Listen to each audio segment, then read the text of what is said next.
ನೀವು ಈ ಸಿನಿಮಾದಲ್ಲಿ ವಿಲನ್ನು, ನಿಮ್ಮ ಜೊತೆ ಎಲ್ಲ ಸಿನಿಮಾದಲ್ಲೂ ವಿಲನೇ ಮೇಡಮ್.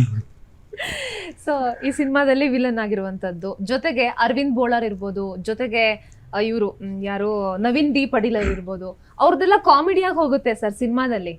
ನಿಮ್ಮ ಸೀನ್ ಅವ್ರದ್ದು ಬಂದಾಗ, ಒಂದು ಕಿಡ್ನಾಪಿಂಗ್ ಸೀನ್ ಎಲ್ಲ ಬಂದಾಗ ಕಾಮಿಡಿಯಾಗಿ ಹೋಗುವಂತದ್ದು.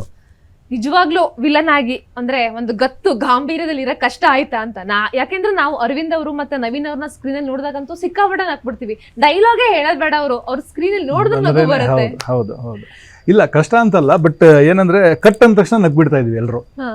ಅಂಡ್ ಕಟ್ ಅಂದು ಬೇರೆ ಅವ್ರದ್ದು ಕ್ಲೋಸ್ ಅಪ್ಸ್ ಬೇರೆಯವ್ರ ಶಾರ್ಟ್ಸ್ ಇದ್ರೆ ನಾವು ಆಚೆ ಬಂದ್ರು ಕೂಡ ಫುಲ್ ಟೈಮ್ ನಗ್ತಾನೆ ಇದ್ವಿ ನಾವು. ದೇವದಾಸಣ್ಣ ಇದ್ರು, ಮತ್ತೆ ಇವರು ನಮ್ಮ ಅರವಿಂದ್ ಸರ್, ಒಂದಲ್ಲ ಕೌಂಟರ್ ಡೈಲಾಗ್ಸ್ ಬರ್ತಾನೆ ಇತ್ತು ಕಾಮಿಡಿ.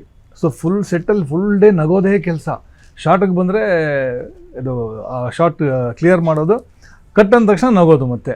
ಸೊ ಫುಲ್ ಕೆಲಸ ಮಾಡಿದೆ, 18 days ಕೆಲಸ ಮಾಡಿದ್ದೀನಿ ಅದರಲ್ಲಿ. ನನಗೆ ಕೆಲಸ ಮಾಡಿದ್ದೀನಿ ಅಂತಲೇ ಅನಿಸಿಲ್ಲ. ಅದು ಲಾಸ್ಟ್ ದಿನ ತುಂಬ ಬೇಜಾರಾಗೋಯ್ತು ನನಗೆ, ಅಯ್ಯೋ ನಾಳೆಯಿಂದ ಇದಿಲ್ವಲ್ಲ ಅಂತ. ಸೊ ಇವನ್ ಕ್ಯಾರೆಕ್ಟರ್ ವೈಸ್ ನಾನು ಸ್ಮಾರ್ಟ್ ಶಂಕರ್ ರೆಫರೆನ್ಸ್ ತಗೊಂಡು ರೂಪೇಶ್ ಅವ್ರಿಗೆ ಫೋನ್ ಮಾಡಿದ್ದು ನನಗೆ. ಅಲ್ಲಿ ಕೂಡ ನನಗೆ ನನ್ನ ಹೆಸರು ವಿಶ್ವನಾಥ್ ಅಂತ. ಸೊ ಇಲ್ಲಿ ಕೂಡ ವಿಶ್ವನಾಥ್. ಅಲ್ಲಿ ನನಗೆ ಬಾಲಿವುಡ್ ಒಬ್ರು ಆರ್ಟಿಸ್ಟ್ ಇದ್ರು, ಆಶೀಶ್ ವಿದ್ಯಾರ್ಥಿ ಅಂತ. ಆ ಸಿನಿಮಾ ಬ್ಲಾಕ್ ಬಸ್ಟರ್ ಆಯಿತು.